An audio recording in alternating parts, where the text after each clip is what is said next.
Alors Isabelle Thomas, tu as 27 ans, pas depuis longtemps d'ailleurs. Une semaine. Depuis une semaine. Et tu es la Benjamin du comité directeur du Parti Socialiste.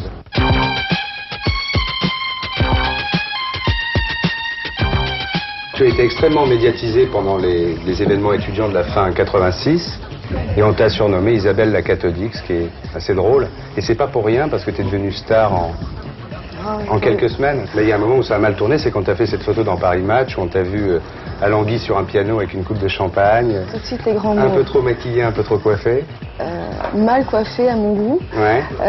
Mais pas du tout à Languille, comme tu dis, c'est pas vrai. Non. Mais bon, c'est vrai que c'était un piège que m'avait tendu l'hebdomadaire Paris Match. Enfin, je le suppose, on a discuté avec plein de gens après et ça semble se confirmer.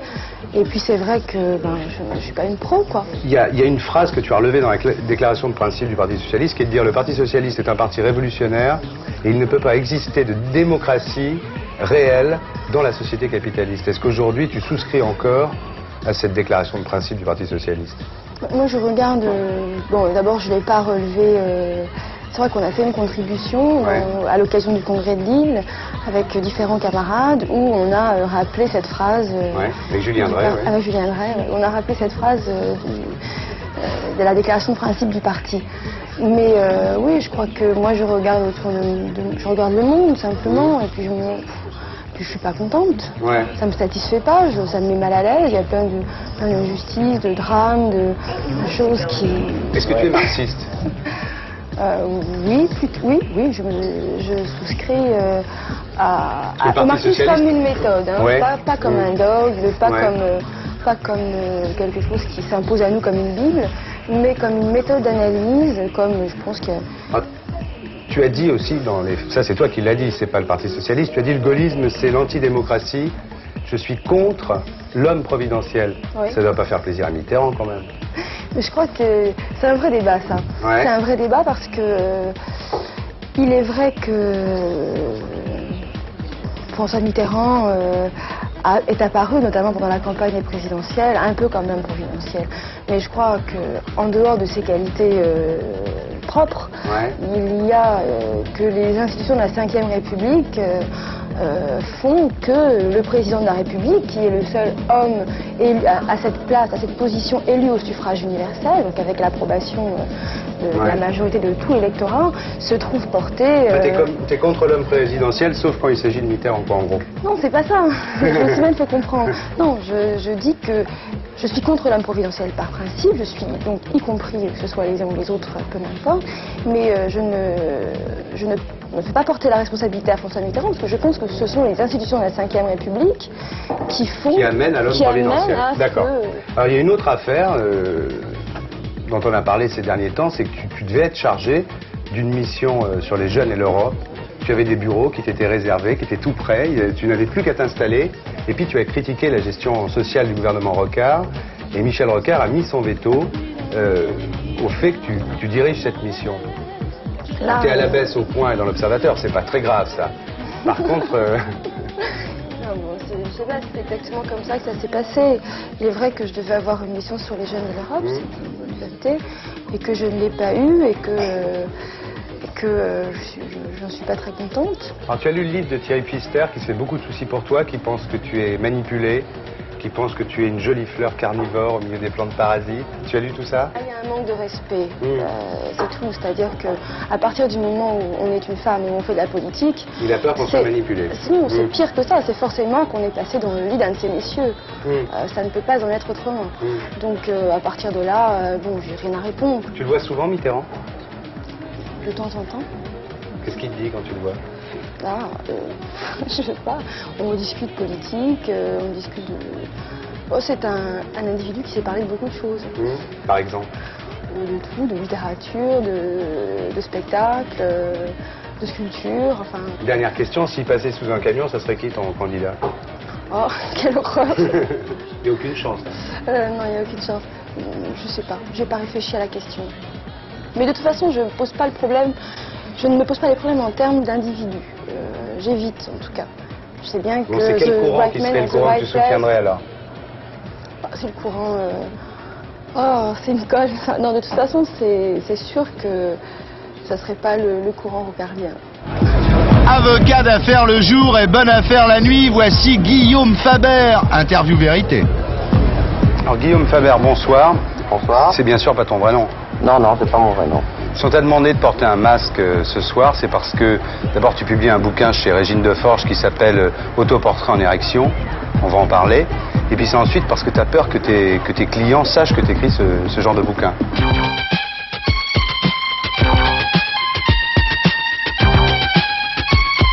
Oui, il n'y a pas que cette raison. Il y a aussi le fait que dans ce livre, je parle de femmes disons, dont j'ai été amoureux et je ne voudrais pas qu'on puisse les reconnaître non plus. Enfin, des Camille, des Brigitte, il y en a pas mal quand même.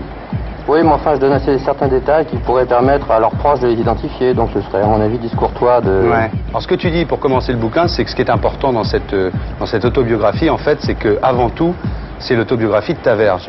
Absolument, oui. Mais elle est pas extraordinaire en plus. Elle mesure 17 cm, ce qui est une longueur, tu dis, qui est somme toute assez banale. Oui, d'après ce que je sais, c'est dans la bonne moyenne, mais pas sans plus. Elle fait 3 cm de diamètre, ça c'est pas terrible, hein. Je sais pas, la tienne est peut-être mieux, mais... Je sais pas, tu dis qu'on te fait rarement des compliments quand même. Il y a une fois une fille qui t'a dit que t'avais une belle queue, mais enfin c'est pas non plus... Ouais, je suis pas sûr que ce soit absolument vrai d'ailleurs, ton compliment. Elle a dit ça parce que tu lui avais payé à bouffer, tu crois?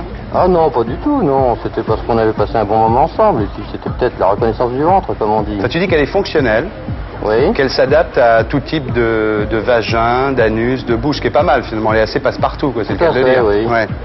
Alors par contre, tu es beaucoup moins gentil pour le sexe féminin. Tu parles de boursouflure, tu parles de formes vagues, tu dis que ça a été fait par un chirurgien malade et vieillissant. Oui, ça vient d'où cette espèce de désamour pour le sexe féminin? Oh ben, je crois que ça vient de ma culture. Moi, j'ai été élevé dans le culte de la statuaire grecque, par exemple, où toutes les formes sont lisses, Praxitèle, jolies, etc. Et il est évident que le sexe féminin a un côté attirant sur le plan sexuel, mais sur le plan esthétique, il n'a rien d'extraordinaire. Ouais. Je crois que ce serait... D'ailleurs, sur les statues, on ne le voit pas. C'est pas un hasard, à mon avis. Il y a un truc qui te fait pas trop marrer non plus, c'est le baiser. Je veux dire, à part dans ton jeune âge, maintenant tu dis la bouche des femmes, c'est pour ma verge. Le baiser, en fait, c'est un substitut à l'amour. Ou alors c'est quand on peut pas faire autrement. Tu dis qu'on fait des langues fourrées, des langues profondes, quand c'est dans un ascenseur et qu'on peut pas baiser, quoi. Oui, c'est ça, mais d'ailleurs, je crois que je suis assez mauvais au niveau baiser, donc... Ah bon? Ouais. T'es un bon baiseur, mais t'es pas à la star du baiser. Un bon baiser, j'en sais rien, mais... si, quand même, parce que tu parles de ton dépucelage, et tu dis que ce jour-là, avec cette chère Leslie, tu dis quand même... Leslie, oui, tu dis que c'était quand même 6 fois de suite. C'est pas un peu prétentieux, ça, 6 fois de suite? Non, mais ça, c'est parce que j'avais 50 bouteilles, donc avec la pression... C'est pas une performance, je crois. En vieillissant, t'es un peu plus modeste, quand même. Ah oui, maintenant, oui, nettement, oui. J'ai besoin du starter, etc. Ouais. Quand t'as un coup pour retarder l'éjaculation, qui est pas mal. Il y a des gens qui emploient des crèmes, des machins, des trucs. Toi, c'est pas mal, tu penses à tes factures, quoi. Tu penses à tes factures qui s'accumulent sur ton bureau. Ça marche? Ouais, ça marche, mais enfin, souvent, c'est pas très suffisant. Ouais. Alors après, il y a tout un chapitre sur les positions. Ouais. Dans le missionnaire, par exemple. Oh, le missionnaire, c'est le début, quoi. On est obligé d'en passer par là, mais enfin, c'est vrai que sur le plan fonctionnel, c'est pas du tout agréable. En fait, moi, je suis assez lourd, en plus. Donc, ou bien je me soutiens sur les coudes et je commence à fatiguer, ou bien alors j'écrase ma malheureuse. Tu les coudes, surtout. Ouais. Sur les draps rugueux. Oui, en plus, oui, on se fait mal, ouais. Non, puis le corps d'une femme est, à mon avis, plus joli dans la position inverse, quoi. Voilà, alors t'es devenu un amoureux du dos. Oui, tout à fait, oui. Un adepte de la levrette. Mais je crois que je suis pas le seul, vous savez. Je crois que la plupart d'entre nous, bon, on le dit peut-être pas toujours, mais c'est vrai d'ailleurs que la position naturelle, physiologique, c'est celle-là. C'est d'où l'expression, je te prends comme une bête, d'ailleurs. Mais oui, mais on est des bêtes aussi, d'ailleurs. Quand on fait l'amour, on fait de la bestialité. Hein, pas... Une belle expression, c'est la paresseuse. Je trouve ça joli, moi. Ah oui, c'est pas moi qui l'ai inventé, je l'ai trouvé dans un bouquin libertin un jour. Et je trouve qu'elle correspond tout à fait à... C'est quand on est sur le côté. Oui, c'est ça, on peut même presque s'endormir. C'est paresseux, quoi. C'est une façon de s'endormir en se disant bonsoir gentiment, quoi. L'Amazone, t'es pas fanatique, hein? Oh si, quand je suis vraiment fatigué, oui.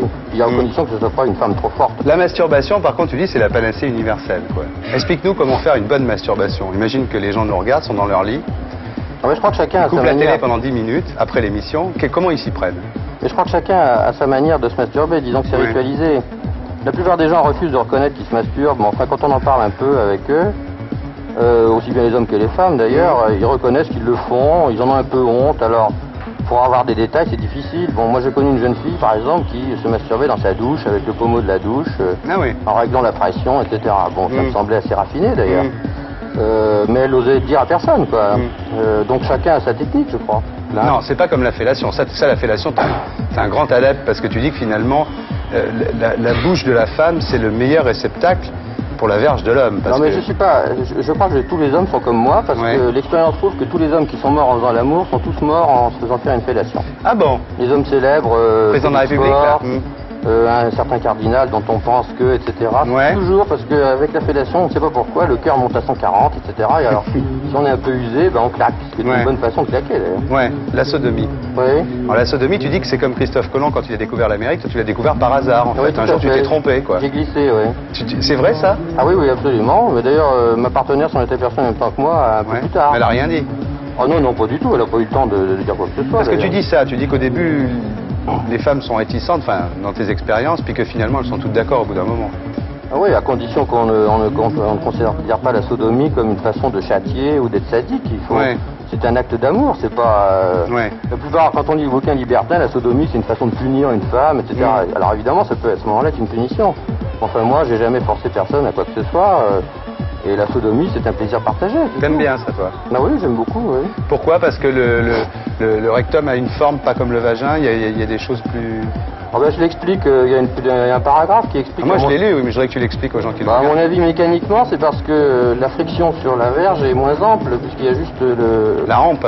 Oui, sur la rampe, il y a juste, disons, l'entrée de l'anus, quoi, qui frotte. Le reste, après, on est dans un grand vide. Donc, comme ça frotte pas beaucoup, ben, on met plus de temps. Ah. Tu vas donner je pense que c'est ça, hein, l'explication. Je suis pas médecin, donc je peux pas dire, mais à mon avis, médecin, mais tu t'y connais quand même. Mais pourquoi tu as fait ce bouquin? Pour apprendre aux gens, pour faire partager aux gens c'est ton côté pédagogue, comme quand tu vas donner des cours dans les écoles, ou c'est pour te faire plein de pognon? Ah non, pas du tout. J'ai écrit ce livre par plaisir personnel pour un petit peu faire le point sur mes façons de faire l'amour et non pas seulement sur mes sentiments. Un jour, je me suis dit, dans le fond, les sentiments, c'est beau, mais il n'y a pas que ça.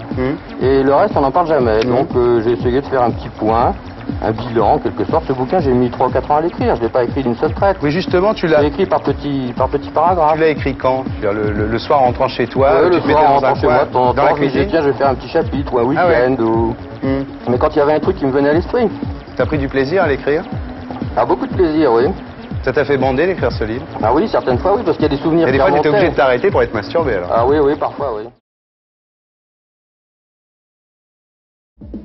Pete Best, the Beatles are on the news again with the film about John Lennon called Imagine, and a book by Albert Goldman, which is very controversial.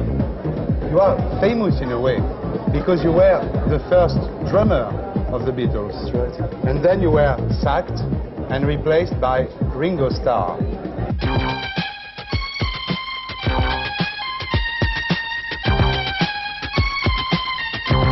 You know that you missed one of the most outstanding adventure of the century.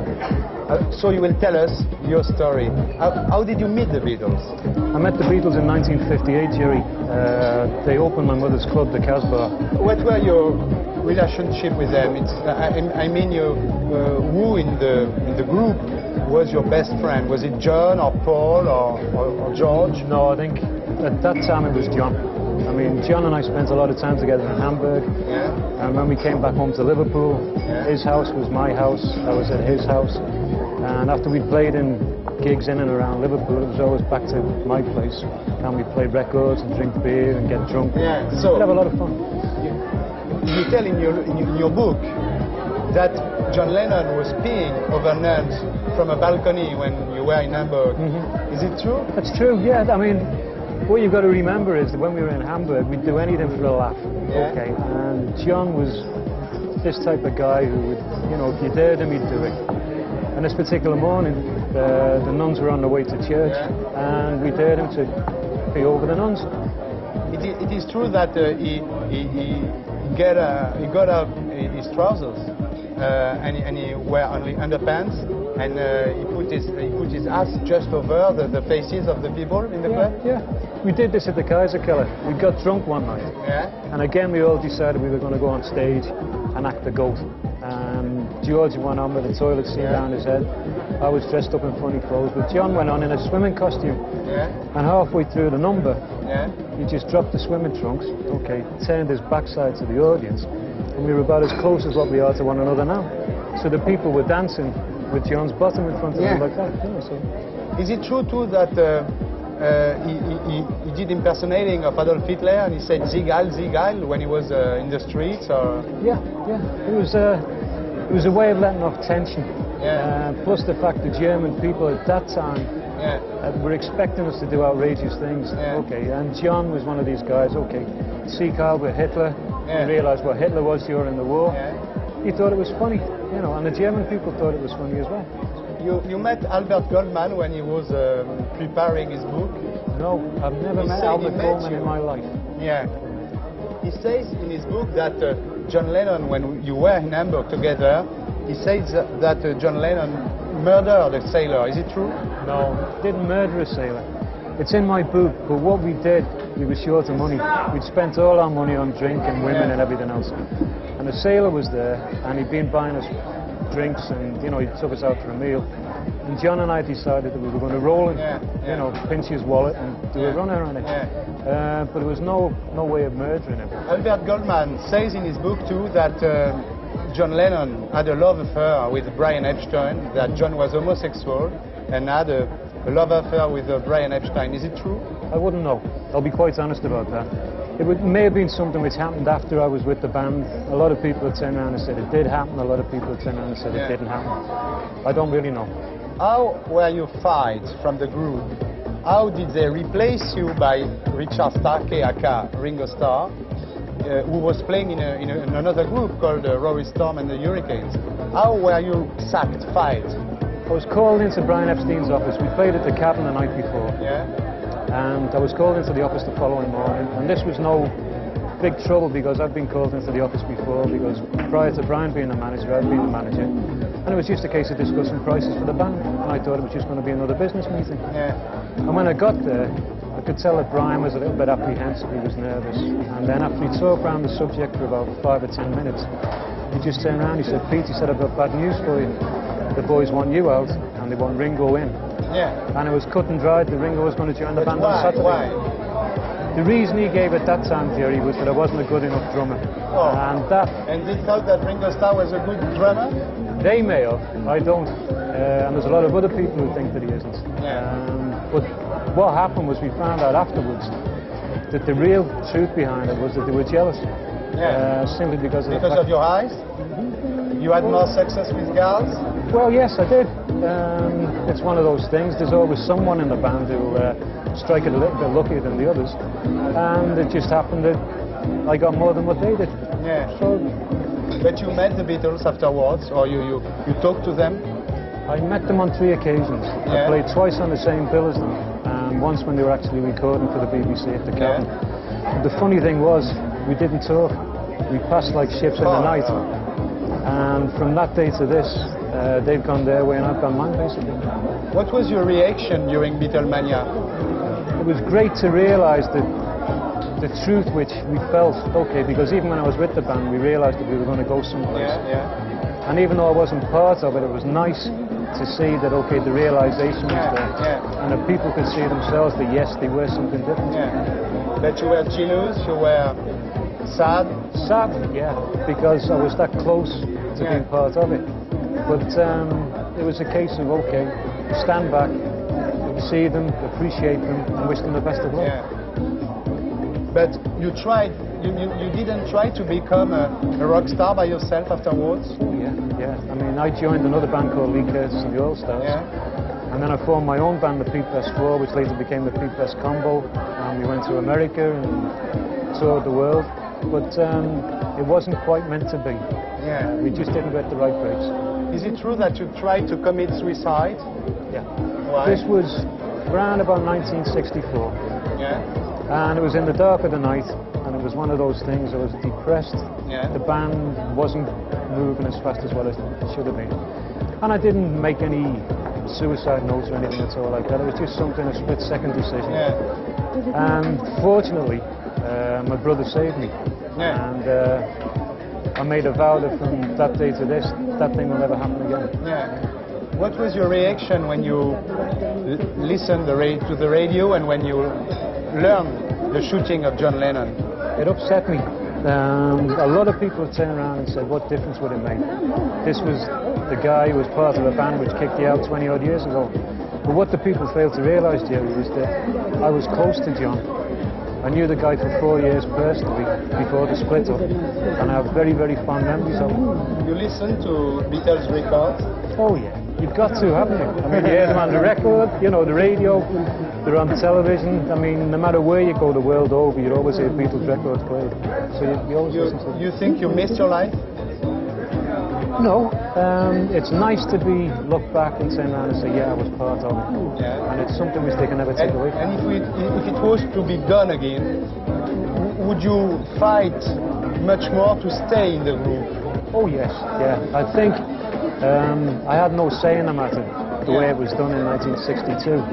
But if I knew it was going to happen again, then I'd make sure that I'd put up a stronger resistance. At the end, do you think that you are a better drummer than Ringo Starr? Short and sweet, yes, I do. Yeah.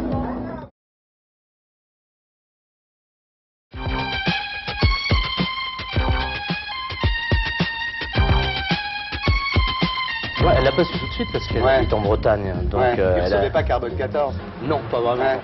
Madame, surveillance audiovisuelle, trafic des stupéfiants, est-ce que vous avez acheté des légumes aujourd'hui? Des carottes. On peut voir, s'il vous plaît? Oh, regardez. Vous les avez achetés là, à droite? Non, là. À gauche, madame? Oui, à gauche. Oui, vous en avez acheté combien? Le gramme est à combien aujourd'hui? Oh, j'en sais rien. Je crois que j'en ai acheté pour 2,90 francs. Et vous comptez les utiliser pour vos fins domestiques, ou pour vous, pour votre entourage, ou pour... Pour moi, pour moi. Vous pouvez vérifier? Voilà une vraie carotte, madame. Ces carottes-là ont été trafiquées. Regardez.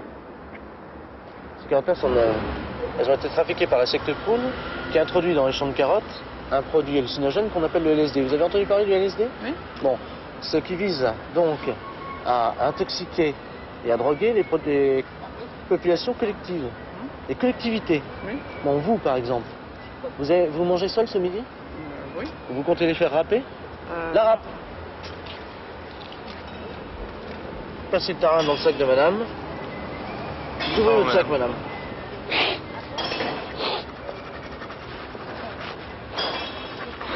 Vous rappelez vos carottes quand vous les mangez? Non, en principe, c'est pour les faire cuire. Vous en avez mangé quand la dernière fois? Je m'en rappelle plus. Vous avez des vertiges? Vous sentez?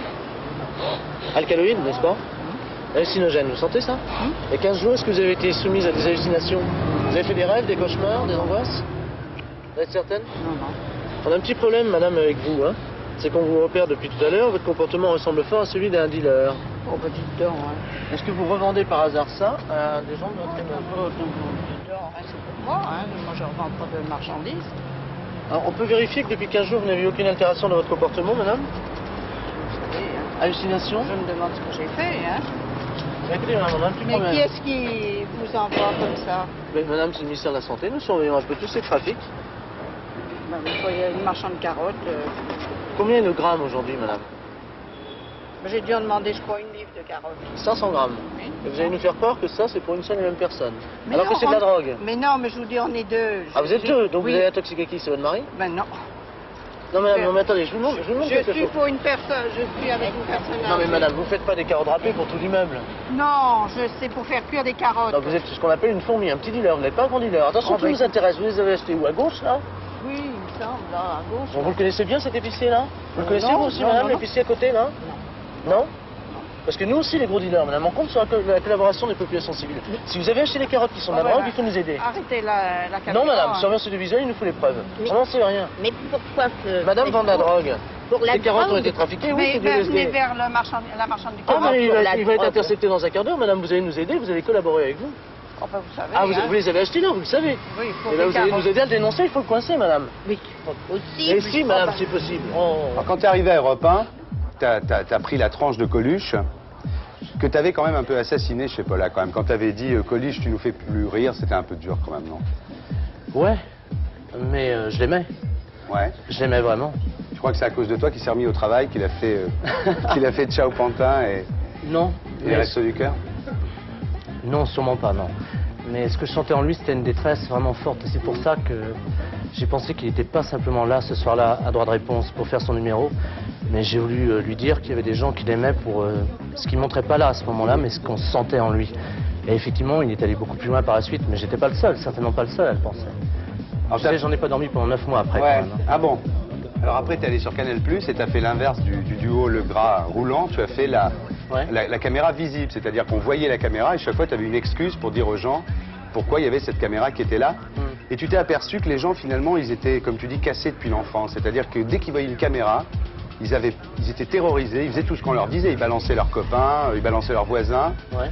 Et c'est pas un peu un regard, tu étais trotskiste, toi, non? Non? Ouais, je l'ai été, ouais. Ouais. Pas, non, mais je sais pas, c'est pas un peu un regard d'ex-Trotskar comme ça sur la société, non? Non, je me fie plus à une analyse idéologique. Oui, mais cette lucidité, ça vient bien de là quand même, non? Non, j'ai toujours eu, si tu veux. Bonjour madame, est-ce qu'on peut venir vous poser quelques petites questions tout de suite? Sur quoi? Venez, d'abord je vous serre la main, voilà, comme ça, hein, bougez pas. Je vous explique, je suis le Dr Stone, je reviens d'un voyage en Afrique, une mission à Mogadiscio, en Somalie. Vous savez qu'il y a des ravages qui sont causés par la peste bubonique. Vous êtes au courant de ça? Oui. Bon, je l'ai contracté et nous avons besoin, nous n'avons pas assez de cobayes, nous sommes obligés de faire des prélèvements, d'inoculer donc cette maladie à des gens comme vous. Vous exagérez. Non. Non, mais attendez, il faut qu'on ait du sérum, il faut qu'on en fabrique pour les Africains, pour là-bas. Donc ce que je viens de vous faire là, ça se transmet de manière cutanée par tous les pores de la peau. À simple Vous êtes contact. fou. Mais non. Mais pourquoi est-ce que vous faites ça? Mais parce que vous vous rendez pas compte qu'il va falloir fabriquer du sérum en grande quantité. Donc ce document qui va être transmis à l'OMS va prouver à tous nos confrères européens de faire la même chose dans leurs pays respectifs. C'est tout. Alors je vais vous donner ma carte et dès que vous sentirez donc les... Vous êtes complètement fou. Non mais attendez. Non, je suis désolée. Mais écoutez, mais attendez. Mais écoutez, à ce moment-là, moi je vous dis que j'ai le sida, que je Mais non, prends mais tel médicament, que je suis... Ouais. À ce moment-là, vous Non mais là, de toute façon, mais attendez. établis que moi. D'abord vous allez pas partir sans prendre les coordonnées de mon cabinet. Vous Et êtes vous êtes... complètement fou. Non mais attendez. C'est une histoire de fou. Non. Attendez, partez pas Mais comme non, ça, on peut pas. mais pourquoi, Mais attendez, parce qu'on enfin peut pas vous laisser partir comme ça, vous êtes malade là. Bah, Mais bougez pas, vous êtes malade. Mais vous êtes fou. Ah ouais. Alors partez pas comme ça là, vous venez d'être malade. Vous êtes malade. Écoutez, moi je vous stoppe, j'empêche tous les gens de venir là. Au moins, vous ne pourrez plus toucher les gens Écoutez, et les emmerder comme vous êtes vous la le faites. 15e personne. On est obligé de fabriquer le sérum de toute façon. Et l'OMS, ça va partir en Italie, en Angleterre, ils vont tous faire pareil. Je suis obligé effectivement de soigner les gens dont je m'occupe. Mais vous êtes obligé, madame. Attendez, je vous donne les coordonnées de cabinet, si vous voulez être soigné ou pas. Vous voulez qu'on vous laisse partir comme ça? Vous allez avoir 42 fièvres demain. Eh ben écoutez, vous êtes sûr que je vous contacterai. Alors là, vous Ah bah, pouvez être évidemment. sûr que Ah bah, si vous avez trouvé que ce moyen-là, c'est que vous êtes vraiment des cons. Ah oui, comment on va le fabriquer? Comment on va faire du sérum? Mais je sais pas, convainquer Bon, sous une donnez-moi autre votre forme. papier, Les vous gens ne demandent Écoutez-moi. qu'à être convaincus, Vous allez prendre de mais l'aspirine. pas sous cette forme-là. Mais c'est pas qu'on va être convaincu, il faut qu'on fabrique du sérum. Mais demander du sérum en faisant des... Mais comment en faisant quoi? Il faut bien qu'on donne la maladie, non? Il faut bien qu'on contamine. On va vous soigner, vous inquiétez pas. Hein, ça se soigne mieux maintenant. Vous êtes complètement... Ah oui, bah oui. Vous mériterez qu'une seule chose, c'est que je vous fiche ma main sur la figure. Mais de toute façon, je signale que c'est... Oui. Vous êtes complètement... Les Italiens et les Allemands le font. On est obligé de le faire. Mais vous n'êtes pas en plus obligé de baver sur moi, enfin... Mais qu'est-ce que c'est que cette histoire-là? Il faut bien qu'on contamine. Mais il faut bien qu'on contamine, madame. Vous vous rendez pas compte? Mais laissez-moi. Quand t'es parti sur TF1 pour faire pirate, c'était plutôt bien ce que vous faisiez. Comment ça se fait que ça soit arrêté aussi brutalement? Bah, je veux pas faire de délation. Non. Mais je crois que TF1 n'avait absolument pas réfléchi à la manière dont on allait travailler. Nous, on est arrivé avec l'intime conviction qu'on allait pouvoir effectivement fabriquer un 52 minutes mensuel, un peu livré à nous-mêmes comme les Monty Python, peut-être pas avec un budget énorme, mais au moins qu'on pourrait travailler. L'imposture, pour eux, c'était quelque chose de nouveau, le détournement aussi. Alors là, pour être complètement tranquille, tu as fait un disque qui reprend les meilleurs sketchs d'Europe 1. Tu sais quand tu appelles quelqu'un, quand tu entends le halo, tu sais comment est le mec, quoi. J'ai, si tu veux, une intuition quand j'appelle effectivement des gens dans leur halo et qu'ils ont une fonction. Et j'entends leur fonction. Le halo d'une secrétaire de direction n'est pas le même que celui d'une secrétaire. Et il délivre un certain nombre d'informations qu'il faut que j'analyse très vite. Et c'est ça le problème aujourd'hui dans ce pays, c'est que les gens ont perdu complètement conscience de leur être au profit de leur fonction. Alors il y en a un, c'est un voyeur, c'est une bonne blague. Ça fait un peu Francis Blanche, ça quand même. Hein. Ouais, mais ça s'appuie sur la délation. Ouais, c'est une bonne blague. C'est un mec qui téléphone, il dit voilà, moi ce soir je suis voyeur, j'habite Est-ce que ce soir je peux vous mater à la jumelle? Voilà, mettez-vous à poil à 10h. Ouais. Voilà, je vous donne 200 balles. Ouais. Et le mec, petit à petit, bon, il refuse. En plus, il me prend pour un de ses voisins qui est un prothésiste dentaire et qui a l'habitude de pisser par la fenêtre. Ouais. Donc il me vire, il me jette, surtout quand je lui propose 200 balles pour s'exiler. Et après, évidemment, ça c'est très Francis Blanche, il y a la police qui appelle en disant il faut que vous le fassiez. Oui, il faut que vous le fassiez, comme ça on va pouvoir le coincer. Voilà. Et le mec on dira pas ce que lui demande de faire le policier, mais le mec le fait en tous les cas. Le mec le fait à la fin. Ouais. Ce que je veux juste dire à propos de ça, c'est que pour expliquer pourquoi je rappelle les gens quand je me fais passer pour un service de police, c'est que je suis toujours au service des écoutes téléphoniques. Hein. Ouais. Est-ce que tu sais que j'ai fait donc, ça... effectivement, tu leur dis que tu as tout entendu, le mec le croit complètement. Voilà. Oui. J'ai fait ça 40 fois sur Europe 1. Et les gens admettent très bien qu'ils sont écoutés. Ils sont écoutés, je leur demande de parler plus fort parce qu'on les entend pas bien et on a besoin de régler le volume sonore. Et les mecs parlent, te racontent leur vie. C'est 42. 40. Hein, c'est 42 quoi. Complètement. Mais il y a beaucoup d'improvisation, par exemple sur les, je sais pas, il y en a 14, 15. Il y a beaucoup d'improvisation, c'est-à-dire que quand tu appelles les gens, tu sais pas ce que tu vas leur dire. C'est impossible de le savoir parce que je ne sais pas qui je vais avoir au bout du fil. Ouais. Ce qui est vraiment intéressant, c'est, si tu veux, cette possibilité de jongler avec tout, qui part simplement du halo et qui arrive effectivement à des situations folles. Ça, j'aime ça, ouais. C'est mon boulot, je sais faire que ça et je l'aime.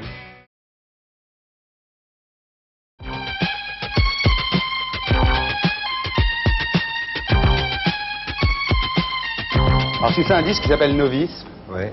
Et les exégètes se sont mis au travail. Alors il y a Novice, N-O-V-I-C-E, comme c'est écrit sur la pochette. Mais il y a aussi Novice, N-O-S-V-I-C-E-S, ou Novice en anglais. Tu penses quoi de ce genre de... Tu comprends tout ce que Bayon écrit sur toi dans Libération? C'est une bonne question. Est-ce que tu comprends?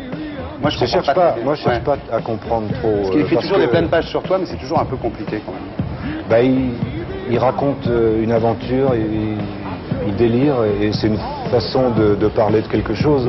Tu peux en parler avec le nez dessus, en décortiquant musicalement, en disant tel musicien c'est pas mal ou le mix c'est super. Ça c'est un aspect, mais le rendre légendaire, je trouve ça assez... Il rend ça légendaire. Il y a quelques personnes, il y a toi, il y a Mancé, il y a Murat, il y a Gainsbourg et Dutronc. Vous êtes ces légendes. C'est bien. Bah oui, je suis surtout content qu'il y ait des personnes qui comprennent à la limite tout ce que je dis pas. Il y a quand même deux tendances dans ce que tu fais. Il y a la ligne dure, c'est plaies-blessures, hein, c'est techno, cold, un peu comme ça. C'est ce que tu appelais la cacophonie rigoureuse ou les erreurs délibérées. Hein. Ça c'est le bashung, un peu artiste maudit, un peu hard. Et c'est vrai qu'aujourd'hui quand on écoute plaies-blessures, c'est beaucoup plus classique, beaucoup plus facile que quand on l'a écouté la première fois. Et puis il y a un peu le côté top 50, quoi. Il y a Pizza, il y a Passer le Rio Grande, qui était comme ça, bourré de calembours, hein, et qui a été meilleur disque rock de l'année quand même.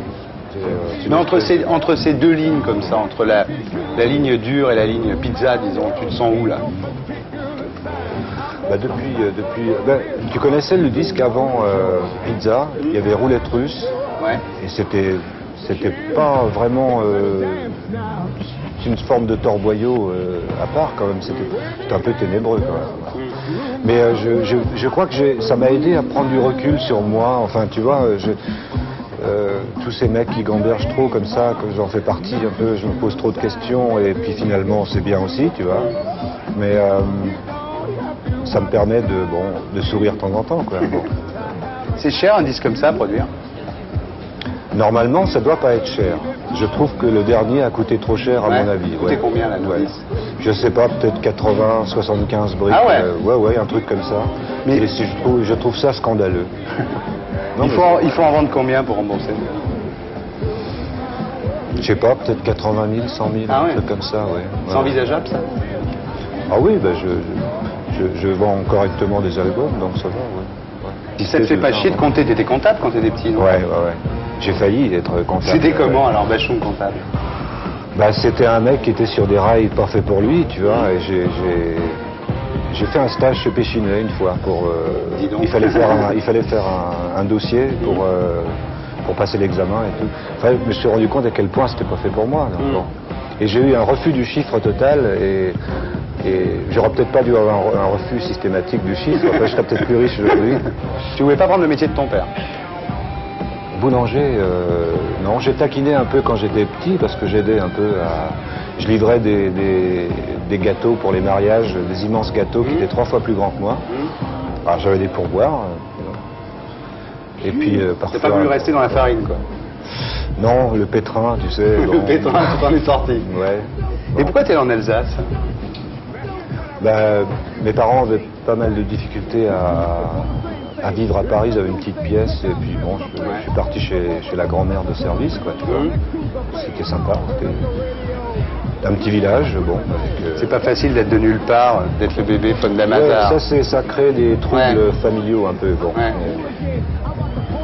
Mais Alsace Blues. Je te pique une... Je t'en prie. Merci. Et après, t'as fait pas mal de galères quand même. C'est vrai que t'as été producteur de Dick Rivers? Oui, j'ai fait ça pendant 3 ans, ouais. Tu avais abandonné toute l'idée d'être sur le devant de la scène? Bah, le climat s'y prêtait pas, tu vois. Le seul barge qui avait fait des trucs, enfin il y en avait quelques-uns, il y avait Dutronc, il y avait Mancet, bon. Mais c'était une période très variété, tu vois. Il y avait pas forcément dans le bon sens du terme. C'était quoi le moment le plus dur à cette époque? Le truc que tu voudrais plus jamais revivre? Je vivais avec une femme, c'était pas possible. Ouais. Je crois que c'est... Qu'est-ce qu'elle Elle pensait qu'au fric et moi je pouvais gagner de l'argent à travers une passion, mais je pouvais pas me dire maintenant il faut que je gagne de l'argent et la passion viendra peut-être après, tu vois. Et j'avais ça en tête, je pouvais pas exister autrement. Alors je sais pas si c'est très égoïste ou quoi. Non, c'est un truc d'artiste, quoi. Ouais, j'étais comme ça, tu vois.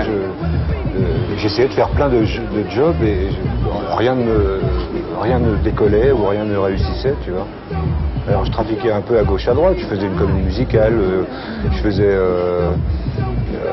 on faisait des covers à l'époque d'autres artistes avec quand ils avaient besoin. Mais des compiles, tu faisais les plus grands succès de Johnny Hallyday par exemple. Oui, avec sa photo, mais chanté par Billy Schmull, tu vois. C'était toi qui faisais ça. Et moi je faisais les voix rauques, Ray Charles, Little Richard, Johnny parfois. Ça t'ennuie quand on dit que c'est Johnny Hallyday de la New Wave? C'est un peu théorique pour moi, mais c'est peut-être... c'est pas complètement faux. Non, mais c'est pas totalement faux, certainement, parce que bon, il a commencé par du rock, quand même. Il n'a pas baigné forcément dans la musique classique. Enfin. Mais à ce moment-là, il y a des moments où on te dit j'y arriverai jamais. Ah oui, oui. Ah oui, oui. J'en avais rien à foutre de me réveiller le matin, c'était à ce stade-là. Ouais. Puis un jour, ça allait tellement mal que je me suis dit, c'est là que tu découvres que finalement, tu peux pas descendre plus bas et tu peux remonter, quoi. Quand tu touches le fond de la piscine, voilà, tu peux remonter. C'est classique, hein, mais c'est vrai, c'est pas des conneries. Maintenant, tu tapes un peu le look famille, quand même. Faut bien le dire. Que je t'appelle Ah bah tu viens à la télé nous parler de ton petit Arthur, qui va être bientôt aussi célèbre que le petit Lulu. Oui, mais je vais pas faire babi là-dessus. Bon, c'est comme ça, quoi. C'est pas gênant pour les fans d'être moins destroy? Je crois pas, parce que j'ai vécu vraiment cette période-là. C'est pas comme si je racontais des histoires de science-fiction, tu vois. Ouais. Et je souhaite à personne de vivre ça, d'être dans cet état. Je crois qu'il faut y arriver d'une autre manière. On peut y arriver d'une autre manière. Elle est pas forcément facile. Il y a un moment en 82, tu disais, enfin c'est, je crois, le moment où tu t'es séparé de Bergman pendant un moment. Oui. Et tu disais, j'étais à 2 doigts de la mort. Ça veut dire quoi, ça? Non, il fallait que j'arrête. Bon, il fallait que j'arrête un peu. Je me suis retrouvé en Suisse, au repos. Comme une star. Comme une star. Tu nous as fait la clinique en Suisse. La clinique en Suisse, c'est parfaitement réglementaire. Et maintenant, tu bois plus que du café, quoi, et de l'eau. Ouais. Bon, ben là, c'est pareil. Je veux dire, bon, il y a un moment où tu sais que... T'as fait le tour du problème, là. Ouais, j'ai goûté à pas mal de trucs. Mais c'était bien. Non, bon, le médecin, il te dit un jour, écoute, tu t'arrêtes ou tu crèves, et puis voilà. Bon. Tu peux pas faire comme Gainsbourg. Bah, je sais pas. Il gère beaucoup, hein, il gerbait beaucoup, donc... Imagine qu'il marche pas, le disque, la Novice. Tu te diras quoi? Qu'il est pas bon ou c'est les gens qui sont pas bons?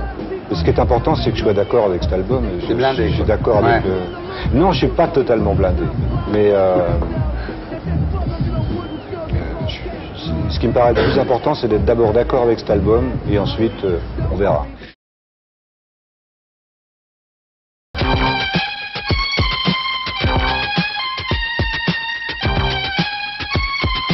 Tu remplis des stades avec 30 000 personnes, il paraît, c'est vrai? Mais il y a aussi dans le contexte, tu sais, ces espèces de fêtes estivales, d'été, quoi. Où, à un moment donné, on rencontre, je sais pas, 50, 60 000 personnes sur un show. Ou alors il est arrivé où on a fait des spectacles en plein centre de la ville de Québec, puisqu'on parle du Québec, et où on a rencontré, je sais pas, 45 000 personnes. Ouais. Mais il y a une espèce de magie où on arrive avec les motos, comme ça. J'ai mélangé, si tu veux, un peu les mémés avec les motards, les enfants avec les freaks. Tout le monde t'adore là-bas, on te pardonne tout, il paraît. Ils n'ont pas tellement le choix, j'en fais tellement. Ou alors on m'oublie ou on me pardonne tout. Alors en 79, Berger et Plamondon t'ont proposé Starmania. Oui. T'as refusé. T'as dit qu'est-ce que c'est cette comédie musicale française? T'es bien informé. Je sais tout. Je sais tout. Ouais, mais ça correspondait pas tellement. À l'époque, tu sais, j'habitais Bearsville, Woodstock, dans l'État de New York, et j'avoue que je m'éclatais un peu mieux, tu vois, à faire une espèce de musique complètement craquée plutôt que d'aller faire des comédies musicales. J'ai pas tellement été un enfant de l'école du spectacle, moi. J'ai plutôt été un avorté de la rue, tu vois. Ouais. Et t'as pas voulu? Non, pas vraiment. Par contre, t'es venu à Paris enregistrer le blues du Businessman. Oui, parce qu'à l'époque, j'avais reçu donc un téléphone qui m'offrait de faire cette chanson et j'avais demandé, vous voulez me l'envoyer quand même, histoire que je l'écoute? Ils m'ont dit, non, mais viens à Paris, ça tombait bien, j'avais besoin de 2 semaines de vacances. Et je suis venu écouter, ça m'a plu, c'est une chanson qui m'a beaucoup plu. Donc j'ai eu beaucoup de plaisir à l'enregistrer. Bon, et maintenant, bon... C'est devenu un tube énorme en plus par toi au Canada, non? Oui, là-bas, oui. C'est un hymne national. Ouais, c'est peut-être un peu exagéré, mais disons que c'est quand même un classique, si on veut. C'est quelque chose qui est très établi et que tout le monde connaît. À tel point d'ailleurs qu'ils n'ont jamais fait la relation entre Starmania et cette chanson. Ah bon, d'accord. Alors en 82, tu as eu des problèmes. De drogue, faut bien le dire. Oui, ça m'est arrivé. Qu'est-ce qui s'est passé? Ben, ça m'est arrivé à plusieurs années d'ailleurs d'avoir des problèmes de drogue, mais disons qu'en 82, ça a donné un peu plus cher. Qu'est-ce que tu avais fait? Ben, disons que je me suis trouvé à la mauvaise place au mauvais moment, non? Ouais. Et donc, ce que j'ai fait, je me suis fait prendre. Il y a seulement une chose qu'on ne peut pas faire dans la drogue, c'est se faire prendre. Ouais, mais tu t'es fait prendre, je veux dire, consommer, ils disaient rien, non? Oui, non, ils disent beaucoup, ça dépend qui on est. On a un peu fait une espèce d'exemple public. Ah ouais? Ah oui, évidemment. C'est plus cher. T'en prenais beaucoup? Beaucoup. J'avoue peut-être quelque part, dans un sens, ça a peut-être été une espèce de bouée de sauvetage malgré moi. Ouais. En fin de compte, que ce truc me soit arrivé, ça m'a un peu sauvé la vie. Ouais. Ça fait un peu genre violon, mais c'est une réalité. Tu avais commencé jeune? Pas vraiment, non. Ça dépend de ce dont on parle. Il y a des choses qui, pour moi, ne sont pas de la drogue, on s'entend. Mais ce qu'on appelle les hard drugs, moi, j'avais commencé quand même autour de 23-24 ans. Ouais. Tu prenais de l'héroïne ou de la cocaïne? Les deux. Les deux mélangés? Oui, du speedball. Je vois que tu connais très bien. Tu prenais beaucoup?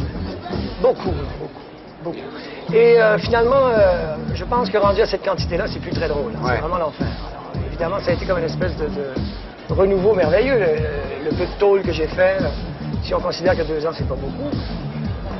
Parce que bon, ça a mis quand même un certain temps avant de revenir de tout ça. Et ça a provoqué des ratés dans ta carrière? C'est-à-dire, je sais pas, par exemple, on t'attendait sur scène, t'arrives en retard, par exemple, c'est à cause de ça? Non, je pense que j'en avais rien à faire. Hein? C'était pas très préoccupé, si on veut, par la carrière. J'ai jamais été un enragé arriviste du métier. Maintenant, d'ailleurs, on m'engueule encore beaucoup. Même si je suis plus un drogué, j'ai quand même gardé ce côté... pas de m'en foutre, mais pour moi, la liberté est la chose la plus importante au monde. Et t'as fait quoi pendant ces 2 ans en tôle? Ben, j'ai écrit. C'est fabuleux. Il s'agit finalement de se dire, j'ai fermé la porte à clé. Et non pas, on m'a enfermé. Fallait pas être trop nombreux dans la cellule, quand même. Ah, on n'est pas beaucoup. Ah bon? On est tout seul dans les cellules. Ah, au Canada, vous êtes tout seul? Sur 2 ans, oui. Si on passe 15 jours, alors là, on fait ça en groupe. On fait ça les groupes thérapeutiques. Oui, alors justement, en parlant de groupe thérapeutique, c'est vrai que tu as fait une analyse collective? J'ai donné aussi dans la thérapie. C'est quoi? C'est une thérapie de groupe, c'est un peu basé, si on veut, sur... C'est très ancien comme méthode. C'est peut-être... Il y a un endroit qui s'appelle Daytop à New York, qui est en plein centre, où on appelle Needle Park. C'est-à-dire que par la vitre, par la fenêtre, tu vois des junkies dans le parc, pendant que toi, tu es en train de te désintoxiquer. Alors c'est assez génial comme école. T'as mis combien de temps pour désintoxiquer là-bas? Oh, j'ai mis, je crois qu'après 4 mois, c'était quand même assez net, mais j'avais quand même fait 2 ans de tôle avant. Ouais. J'avais donc pris une espèce de décision d'arrêter en tôle, parce qu'en tôle, c'était très facile, il y en avait plus qu'à l'extérieur. Ah bon? Ah oui. T'en prenais pas, toi? Ben, au début, un peu. Donc c'est en tôle que tu as décroché, en fait? Oui, parce que j'avais pas le choix, ça coûte très très cher en tôle. Ah, oui. C'est 4-5 fois plus cher qu'à l'extérieur. Et l'approbation, c'était quoi après? L'approbation, elle est encore là d'ailleurs. Ben non, parce que l'approbation, tu n'avais pas le droit de quitter Ah non, non, c'est Montréal. Non, non, non, j'avais pas le droit d'aller aux États-Unis. Ah bon? À part ça, j'avais La France, vous avez le droit de venir. Oui, ah, mais bon, oui. D'accord. Si les drogués canadiens ont le droit de venir en France. Ah ben oui, Ils ont pas les le droit drogués de- du monde entier ont le droit de venir en France. Ça s'est passé comment alors? Tu n'avais pas le droit de parler aux journalistes, c'est vrai? Effectivement, oui, plus que ça, on était sur un huis clos, si tu veux, complètement fermé, complètement en dehors de tout. Et ça a quand même duré, bon, un certain temps. Ouais. Mais ça a été une expérience fabuleuse. J'ai pas vécu ça, si tu veux, avec amertume. Finalement, au bout de tout ça, j'ai rencontré d'abord des gens qui ont vécu des choses beaucoup plus dures que moi. Et ça a été quelque chose de fabuleux. Une fois que c'est terminé, évidemment, parce que pendant qu'on vit, c'est un peu dur. Mais une fois que c'est passé, tout ça, je crois que c'est très enrichissant. Évidemment, je souhaite à personne de vivre. Mais à l'époque où t'en prenais, tu as laissé tout ton pognon, quoi. Ah ouais, beaucoup. Toutes les royalties du Plusieurs disques d'or et de platine y ont passé, oui. Alors, t'as refait le blues du businessman avec des nouveaux musiciens, c'est quoi alors? C'est complètement une autre approche aussi, c'est complètement autre chose. C'est vraiment quelque chose de plus... Il me semble que c'est plus blues rock. Ouais. C'est beaucoup plus mon concept aussi. C'est un peu dans ce style que je le faisais déjà dans les spectacles et tout. Il faut dire que dans le contexte de la comédie musicale, c'est quelque chose d'assez statique, très dur, comme ça qui va avec le personnage.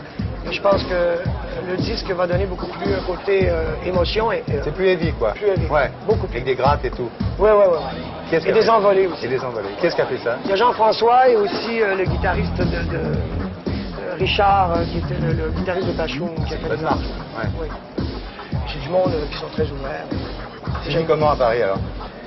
Ben, dans une espèce de tour assez spécial, le Concorde Lafayette, mais je me sauve quand même, je glisse. Et comment tu fais pour trouver de la dope à Paris alors? Je regarde les autres. Ouais. C'est facile. T'en prends pas là? C'est ça. Ça se voit, regarde les yeux. Ouais, non, t'es très bien. Cyndi Lauper, you skyrocketed the US charts in 1984 with She's So Unusual with 4 singles in the first. It's very seldom for a woman, no?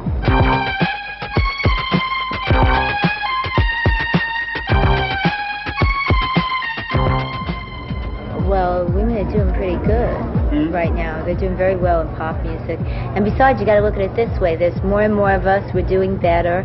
And, you know, they don't put us in the rice fields anymore. So, you know, we're doing better. Yeah. We'll try to find some explanations. First of all, you're a good artist, of course. You had good material. But you have a wonderful look, too, no? Is it because you were working in a shop? Yeah, in a cloth shop? I worked in my friend's shop, and now I drag her with me everywhere. She designed this dress? No, she dug it out of a rag pile, I think. Can you say? No, she deals in vintage clothes, and she found this dress. I love it. So, you know, it's like a new thing that we're And doing. above all, you have the right behavior with the media. You know very well how to behave in front of the media, now, don't you? Yeah, well, you know, I know just the right things. No, I don't know. I just try and talk to people the way I talk to anybody. Another thing is that you are one of the first video era artists. You know very well how to manage your video clips, no? Well, I'm getting better at them. And this video, I co-directed this one with Scott Calvert. And I think that video is a great place, like a great training ground before you do film. Yeah. And it's very hard, too, to find a video director that doesn't want to make a movie. Yeah. Because now they did a movie, I'd rather just, you know, if you're going to do a movie, do a movie. If you're going to do a video, you do a video, you know? Your manager is your boyfriend too, no? You don't lose time, I mean. No, he's not my boyfriend anymore, but he's my manager that's so and my sad. best friend. You didn't marry him? No, we didn't At the marry. time? We had a chance. Nah, What? you missed it. Your second album, True Colors, was less successful than the first one, no? Why, you think? Well, because it was the second one. Yeah. And because because what happened was what I did naturally became like a gimmick. Yeah. And I didn't want to do the gimmick. So I took and besides what I was doing, everybody was doing after a while, which was okay if I inspired people to dress, you know, and be like creative, you know. But I had to step back and look at that and say, now wait a minute. So I know who you are, but who am I? You know, like a friend of mine would say. Then you went to a strange period with your movie Vibes, which was not that much successful too, no? Well, I don't think I did a bad job, but I didn't write it. The film was quite successful in France. Yeah. Yeah? It was? Yeah. See, there you have it. And why did you go to Russia at the end of '88? Because I had mixed A Night to Remember already. Yeah. And then it wasn't right. And I had to get it done because I felt I had to get it out at the same time as the movie. And in the movie, people were saying, come on, you got to do promotion, and you got to do this, and you got to do that. And I started trying to please everybody else, you know. And the only guy that wasn't really pleased was me. And in the end, then everybody else, they weren't pleased either. So I didn't listen to my instincts. So I put everything on the side. And the album was not right. Then, at that point, when they started saying, work with this guy and work with that guy, and they were those guys made the kind of records that I hated, I said, look, my friends are going to Russia, I think I'd like to go. You know, because at that point, Siberia was looking good. Imagine that you have 1 minute, we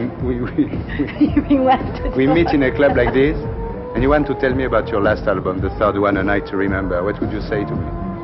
Just to sell it to me. Oh, to sell it to you? Yeah. Well, I don't know. I'll just say it's an album you'll remember. Yeah. Jackie, are you talked about in the States as John Collins' sister, or is she talked about as Jackie's Collins' sister?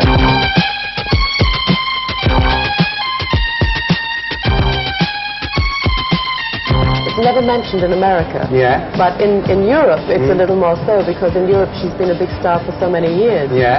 But in America, no, because I've had so many successful books there that have been #1 that people don't, really know that this You don't think of it? No, never. You are the author of giant bestseller worldwide. How many copies did you sell until now? About 100 billion books. You write every day? Yes. You have to. As a writer, you know this, that you have to drag yourself to the desk, because otherwise you don't do it. A lot of people talk about it. They want to do it. They say, oh, I'll write a book one day. Yeah. They never do it. You must have ass power. Yes. Absolutely. How many hours you write every day? I guess I start writing about 9 o'clock in the morning. Yeah. And I write through till about 6 or 7. And if I'm really on a roll, I'll write all night. And I'll put a bottle of scotch on the desk and just write all night. I like that a lot. How many pages per day? 10. 10? I try to achieve Is an average, 10. yeah. Yeah, 10 is quite good. 20 is great, and 1 is not good. What advice would you give me to write a bestseller? I think you already have. But if I was going to give advice to people out there, I would say, you can't talk about it, you have to do it. You have to put that, ass on that chair and actually do it, Tell me about Rockstar, your last book. Well, Rockstar is a book that I wanted to write because it's an exciting story, that I saw it as an exciting story, about 3 rock stars. Bobby Mondello, who's the black soul superstar, Raffaella, who's this beautiful girl, and she becomes famous in Brazil. She sings Brazilian funk rock. And Chris Phoenix, who's the English rock star. He's like Rod Stewart and Mick Jagger. Rod Stewart and Mick Jagger, yeah. People have compared him to that because he's a definitive English rock star. I mean, he starts off at 18 and rises to 36. I mean, his age changes in the book, and you see him go through everything. It's almost a manual of how to become a rock star. You met a lot of rock stars, You met the Beatles, the Stones. Yes. I met them all, yeah. Yeah, in fact, Eric Clapton. I met a lot because my husband has always owned discotheques. So, yes, you were at the Adlib, the famous Adlib club in London. Adlib is where I met my husband, where I also met all the Beatles and the Stones and Rod and everybody. And it was great for me because over the years I watched to see how the rock stars changed, what happened in their careers, the women in their lives. And if a movie was to be done from Rockstar, which one would you like? I would like to see Sting with a raunchy English rocker, because he has rock star eyes, you know. He has that charismatic kind of feeling when he gets in front of the camera. And maybe Whitney Houston for the girl. I saw Whitney in New York. How much money was invested in the States for the launching of your book? I have no idea. I never asked that, but I just make sure that there's a lot. I'm sure you did. No, I don't ask that question, but I make sure that they do it properly, that they place a lot of hours. It's very well done. There is a commercial in which you say, when it comes to the lives of the rich and the famous, I wrote the book. That's true. This is true. Well, I did. And I think, you know, when people read my kind of fiction, they are getting a very close look at what actually goes on, toned down, because if I told the real truth, nobody would believe it. We must discover who it is every time. You have a leopard. You are very... Oh, I love them. Yes, I love leopards. Yeah. I think they're beautiful animals, and they're very powerful, very strong. It's a gimmick. It's a gimmick in a way. No? I guess so. Is it true that for Christmas your book was sold and they gave leopard skin paper to wrap the book in it? It's true? You know a lot, don't you? I know a lot about it. They had this wild picture of me kind of lying on a leopard skin rug with clothes on, and they wrapped it around the book as a special kind of Christmas promotion. It's good merchandising, no? It was fun. You've got to have fun in life, you know. And they say, make it a Jackie Collins Christmas. That's right.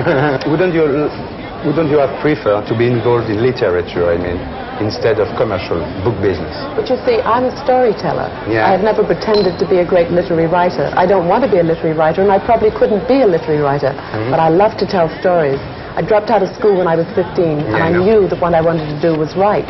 And men read my books because they think they're very raunchy, very sexy. Women read them because they like the strong women. And my real fans read them because they like the humor. But wouldn't you exchange 1 million copy against the Pulitzer Prize? No. Definitely. What would I do with a Pulitzer Prize? I mean, you don't suffer of being so successful and to write commercial novels. You don't suffer of it. Because I myself never think of them as commercial. I think that when I sit down to write... It's what you want to write. When I write Rockstar, I'm not writing Rockstar to go out and sell millions of copies. I'm writing because it's what I want to do. And I'm very happy that it sells millions of copies, but it's not the reason I'm doing it. You don't want to write someday a book without recipes, just about you, your life, with your husband. A biography. A miserable book. You would be so bored. It wouldn't be miserable, it would be very happy. Your sister left England before you, and you rejoined her in Los Angeles. You were jealous of her? No. She was a movie star in Hollywood when I was this wild child in England. And I was expelled from school because I used to wave in Regent's Park. There used to be a guy that used to flash. Is that what you call it in France? Yeah, flasher. And I used to wave at him, and I used to say, cold day today, isn't it? So they were really cross with me, the teachers. They said, we must get rid of this girl. And I played truant all the time. I was bad. I used to go to the south of France and steal Henry Miller out of the local drugstore and smuggle him back to England, because at that time he was forbidden, yeah. She's becoming a novelist now, your sister, no? No, I think everybody will always perceive my sister as an actress. And in life, I think you have a vocation. Mine is to write, and hers is to act. But she's coming on your territory, no? Not really. I think after 20 years and 12 books, she will have to run very fast indeed. There is no fight between the two of you? No, we're the best of friends. We always have been. The press would love to have it otherwise, but we always have been. But you don't meet that much often, no? I don't. You don't meet that much often, no? We meet at airports. Hello, I'm going to Paris, and you're going somewhere else. You've been married with the same man for the last 21 years. 21 years, yeah. A long time in Hollywood. A long time. It's different from your sister, no? Very different, What do you think of her life, about love? I don't really think about it. I just write about other people. Yeah, you are inspired by her sometimes? No. No? You want to write a book about Peter Horn, for instance? Well, it's funny, you know, I wrote a book called Hollywood Husbands, and in it I had this outrageous soap superstar called Silver Anderson, and she had this kind of boyfriend who was like a barman hustler. And Peter Horn came up to me at a party one night, and he said, "Oh, Jackie, thank you so much for making me look so good." I said, "Peter, if that was about you, it would have been a different book." Tu attaches beaucoup d'importance aux accessoires vestimentaires. C'est-à-dire que par exemple, pour un certain truc, tu avais besoin du... Tant que tu n'avais pas trouvé ta veste jaune, c'était quoi, American Buffalo? American Buffalo. Hein? Je ne pouvais pas jouer le rôle. Voilà. Et c'était pas conscient. Hein. Non, mais tu cherchais un truc, ici qui me gonfle, grave, qui me fait bouger les amygdales, tout. Et c'est un mec, non? Pas un mec, c'est pas le théâtre, c'est pas... Et puis au bout d'un moment, on dit, Au bout d'un moment, un jour, par hasard, on change de veste. Et voilà. Ce soir-là, ça va. Voilà. Ah putain, c'est ça. Et là, tu crois pas que le chapeau, ça Voilà, fait... oui, mais attention, le chapeau, chapeau qui est un peu largué comme ça à Brest et qui a besoin du chapeau pour s'y s'y croire. Ce que je veux dire au croire. début, c'est que Philippe, c'est tellement magnifique avec lui, c'est qu'il y a la possibilité du chapeau. Si on regarde le film, on voit bien qu'il pouvait être utilisé n'importe comment. Et moi, je me fais un seul reproche dans ce film, c'est il y a 3 plans. Il y a 3 plans où je l'ai mal utilisé. Mais je pouvais ne pas le mettre du tout. Ou je pouvais le mettre tout le temps. Ouais. C'est ça qui est fantastique avec Philippe. Ouais. C'est qu'il vous met sur la montre, il vous fait vous montrer, et il vous regarde, et il vous donne toutes les possibilités d'être vous-même, y compris celle de vous dire ta gueule. Je vais même. Vous voyez ce que je veux dire? Ce qu'il faut me dire souvent, hein, si vous trouvez que je suis long, par exemple. Non, non, ça va jusque-là. Et alors la pépé, c'est qui? La grosse, énorme, l'ignoble Véronique Jeunesse, Jeannot Jeunesse, je ne sais plus. Vous savez, c'est dur de se souvenir du nom de ses partenaires quand on est le meilleur des fois. Bon, je suis très partenaire, hein, je ne peux pas jouer tout seul, hein, je ne peux pas vous faire un monologue. Si, je suis en train de le faire, merde. Mais, je veux dire, j'ai des partenaires fantastiques. Ouais. Il y a des lumières formidables, il y a des partenaires. Très belle lumière, oui, je dis. Oui, mais il faut faire attention parce que quand on dit ça à la télévision, au cinéma, dans un journal ou à un ami, etc., de la part de quelqu'un qui en fait partie, ça fait un peu flagornerie ou je sais quoi. Je m'en fous, c'est un grand film. Pour moi, t'es content, quoi. Je m'en fous, c'est un grand film, foutez-moi la paix, Ardisson. Moi même dit que vous étiez royaliste.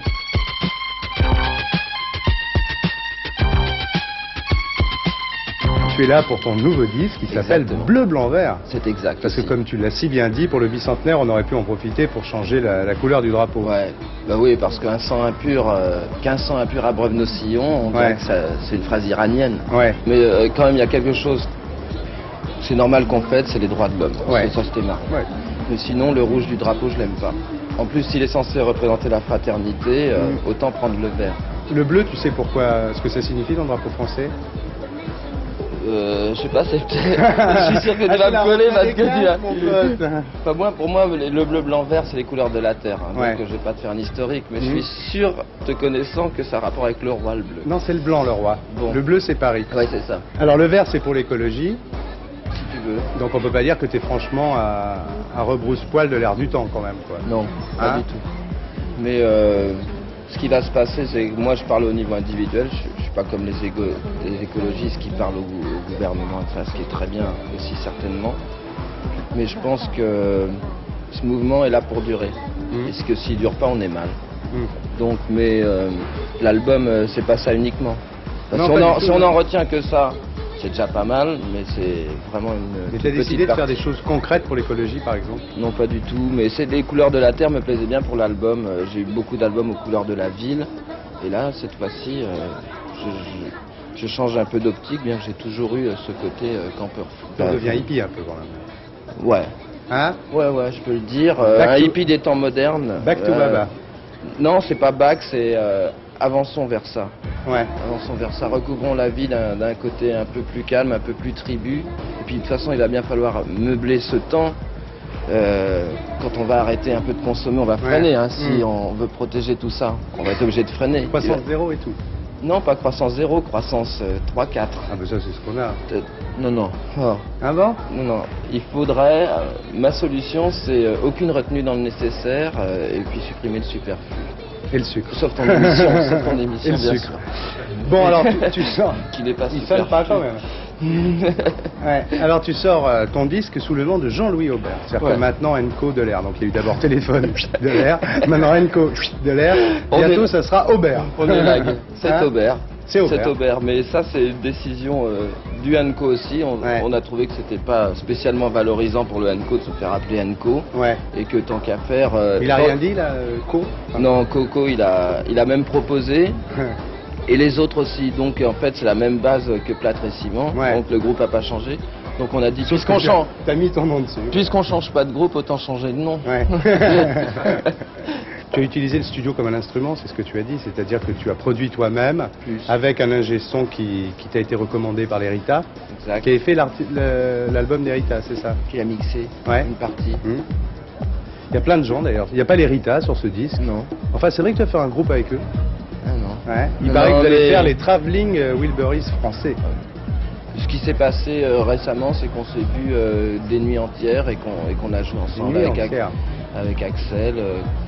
Bon, Catherine attendait un heureux événement, donc il y avait du temps. Simone. C'est exact. Dis donc, quand tu faisais téléphone, tu vendais 600 000 quoi, à peu près. Hein. Quand tu fais Enco, tu vends 120 000. Alors là, tout seul, tu penses que tu vas en vendre combien, par exemple? Essaye de faire une déduction mathématique simple. D'abord, avec Enco, j'ai vendu un peu plus de 120 000. Ouais.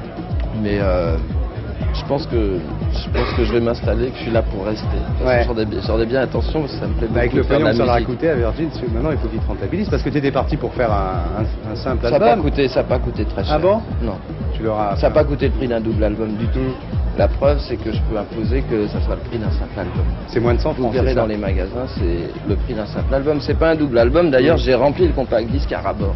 J'ai quand même jeté des morceaux qui Non, mais il est qui très étaient bien ratés. ce disque. Tu prends une autre dimension. Non, non, sérieusement. Hein. Corti, qu'est-ce que je t'ai dit? Corti, qu'est-ce que je t'ai dit quand on a écouté son disque? Eh ben, on a dit que c'était très bien. Ah, tu vois? D'abord, le son ne ressemblait plus au son d'avant, c'est vrai. Non, non, il évolue là. Ouais, il y a un palier qui est franchi, c'est vrai que... Bah alors pourquoi, ouais, vous voyez, vous foutez de ma gueule pour le son, Non, mais c'est vrai putain, que... c'est pas de ta gueule, tu vois. C'est vrai que... Et j'ai vraiment aussi eu le loisir de profiter des gens qui étaient avec moi vraiment. Il n'y a pas eu de gêne et pas eu d'intermédiaire. Parce qu'en fait, qu'est-ce que je trouvais chez les producteurs aussi, c'est quand même des papas.